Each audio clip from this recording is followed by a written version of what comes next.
मुट्ठी भरी दाल में अपन स्वाद बदे, अपन स्वाद बदे हो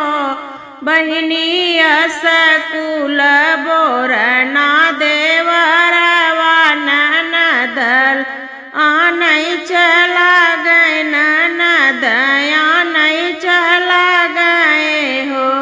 ननदिव का आवत देखे गेहूँ चावल भीतर की है, गेहूँ चावल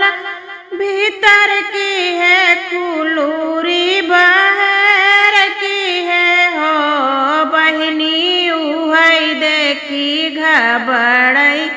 ननदिया लवटी घरे चली गई, लवटी घरवा चली गई हो बहनी उहई देखी घबड़ई, ननदिया लवटी घरवा चली गई, लवटी घरवा चली गई हो। मुट्ठी भरी दाल में अपन स्वाद बदे, अपन स्वाद बदे हो बहनी असकुल बोरना देवरवा बहनिया लैके आई गए, ननद के आनई चला गए हो।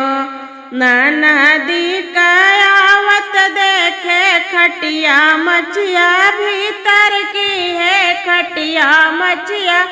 भीतर की है, झीलना बहर की है, झीलना बहर की है हो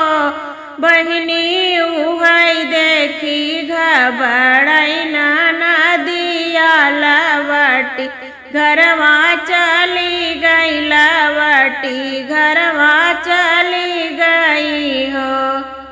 मुट्ठी भरी दाल में अपन स्वाद बदे, अपन स्वाद बदे हो बहनी असकुल बोरना देवरवा ननद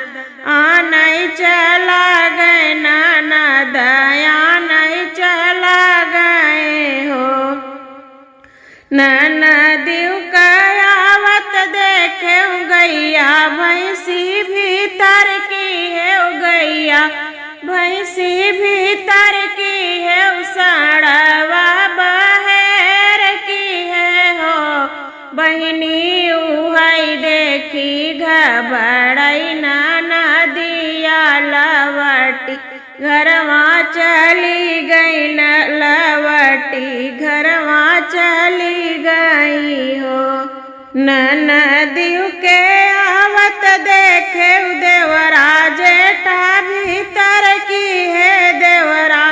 जेठा भीतर की है, गदाहा बहर के है, गदाहा बहर की है हो बहनी उहई देखी घबड़ई, ननदिया लवटी घरवा चली गई, लवटी घरवा चली गई हो। मुट्ठी भरी दाल में अपन स्वाद बदे, अपन स्वाद बदे हो बहनी असकुल बोरना देवरवा ननद आनई चला